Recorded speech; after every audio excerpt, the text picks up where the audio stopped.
What began as two guys attending Sam Tech with a drive to make money building high-performance engines has today turned into one of the top engine shops in the country. In fact, this shop was named our 2020 America's Best Race Engine Shop. I'm talking about Late Model Engines in Houston, which is co-owned by Bryan Neelen and Pecos Laughlin. Late Model Engines started out in a 5,000 square foot facility, but today they operate out of their 17,000 square foot shop with roughly a dozen employees and all of the top of the line equipment you could ever dream of. Late Model Engines, as the name suggests, specializes in late model domestic V8 and V10 engines, with a large focus specifically on the LS and new LT engines. The shop will also take on occasional Viper, Ford Modular, and Hemi work as well. As the popularity and proclivity for the LT engine continues to increase, LME says it has seen a big shift in how many LT engines are getting built out of the shop. One such example is this 440 cubic inch LT1 engine for a 2017 Camaro, and it's our newest engine of the week.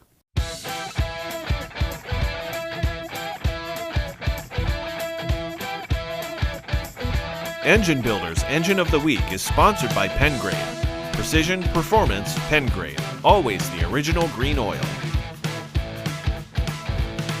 Elring DOS Original. Leading technology, leading service. And Scat Crankshafts. Everything for your LS engine.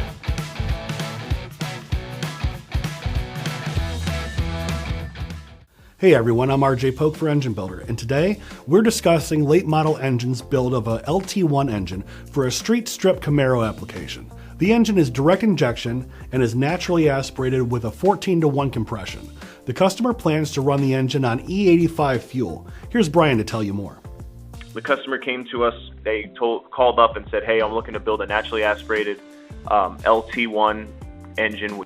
They essentially pulled the engine out of the Camaro, sent it to us, and then we put dart and sleeves in the block.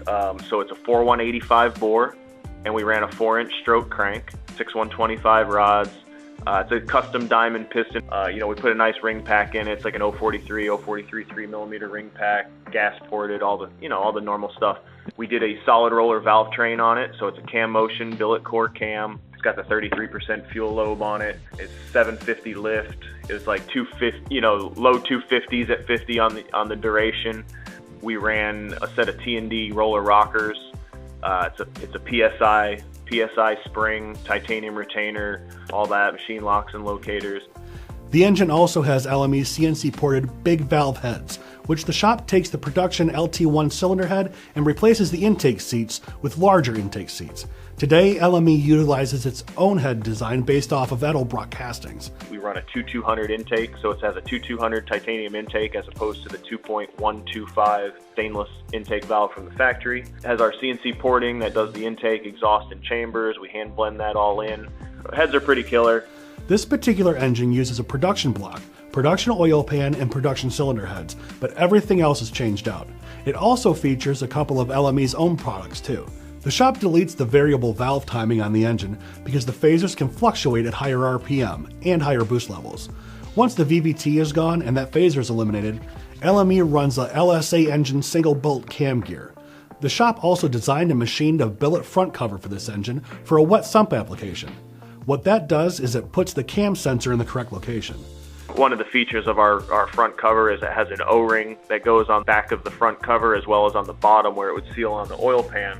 So you don't have to use silicone to install it, which is nice if you're changing cams or just in general. So it has our billet front cover, has our billet valve covers on there, which clear the aftermarket rocker, as well as have 2-10 breathers incorporated into it for adequate crankcase evacuation. Then it has our billet intake manifold as well. We can set it up for secondary injectors. To cap the build, LME put a real beefed up valve train in this engine that pairs well with the intake manifold and the cylinder heads to help deliver horsepower potential. It was pretty straightforward build. A lot of time in the cylinder heads, of course. That's what I would say is probably the biggest contributor to the power. With any engine, it's the whole entire combination. Just getting a nice, well-rounded combination that works well together. The 440 LT1 engine made 808 horsepower at 7,200 RPM and 625 foot-pounds of torque at 5,800 RPM.